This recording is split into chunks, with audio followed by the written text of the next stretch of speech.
Hello everyone, আসসালামু আলাইকুম। আশা করি সবাই ভালো আছেন। আপনাদের দোয়ায় আলহামদুলিল্লাহ আমিও অনেক ভালো আছি। তো আজকে যাব নোয়াখালীর মাইজদী পৌর পার্কে যাওয়ার জন্য আমরা চৌরাস্তা থেকে বাসে উঠলাম। আমার জানা মতে এখানকার বাসগুলোতে 15 টাকা থেকে 20 টাকা করে ভাড়া নেয়। মাইজদী শহর থেকে একদম কাছে নোয়াখালী জেলার মাইজদী শহরের কেন্দ্রস্থলে অবস্থিত এই পার্কটি স্থায়ীভাবে মাইজদী পৌর পার্ক নামে পরিচিত। ডিসি অফিস রোড এর পাশে মাইজদী কোর্ট, নোয়াখালী সদর।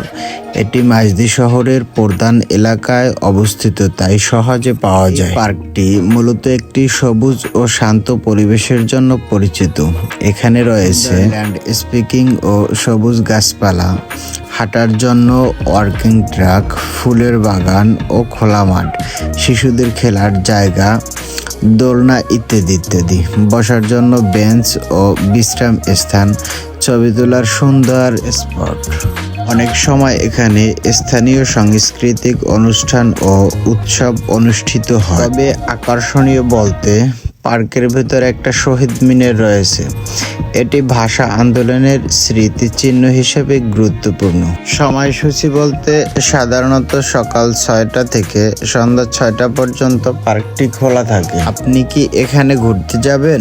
পরিবার নিয়ে সময় কাটানোর জন্য খুব ভালো একটা জায়গা। সকালে হাঁটা বা ব্যায়ামের জন্য উপযুক্ত, বন্ধুদের সাথে আড্ডা ও পিকনিকের জন্য সুন্দর পরিবেশ। বিশেষ করে মাইজদী শহরের ভিড় থেকে একটুখানি শান্তি পাওয়া যায় এই জায়গায়। এর ভিতরে খুব বড় একটা এবং কয়েকটা ছোট ছোট ক্যান্টিন আছে। ক্যান্টিনগুলোতে বিশেষ করে ফুচকা এবং ফুচকা সহকারে অন্যান্য খাবার পাওয়া যায় এবং পার্কের পরিবেশ হিসাব করলে খাবারগুলো মোটামুটি মানসম্মতই আপনি বলতে পারেন। আমি যদি যাতায়াতের কথা বলি, মাইজদী শহরের যে কোনো জায়গা থেকে রিক্সা বা অটোতে খুব সহজেই আসা যায়। শহরের কেন্দ্র থেকে হাঁটলেও পৌঁছানো সম্ভব, তবে 15 থেকে 20 মিনিটের মতন সময় লাগে। নোয়াখালী পৌর পার্ক হলো মাইজদীর সবুজ ফুসফুস, যেখানে প্রকৃতি, ইতিহাস ও বিনোদন একসাথেই পাওয়া যায়। পার্কে ঘুরে ঘুরে আপনাদের সাথে অনেক কথাই বললাম।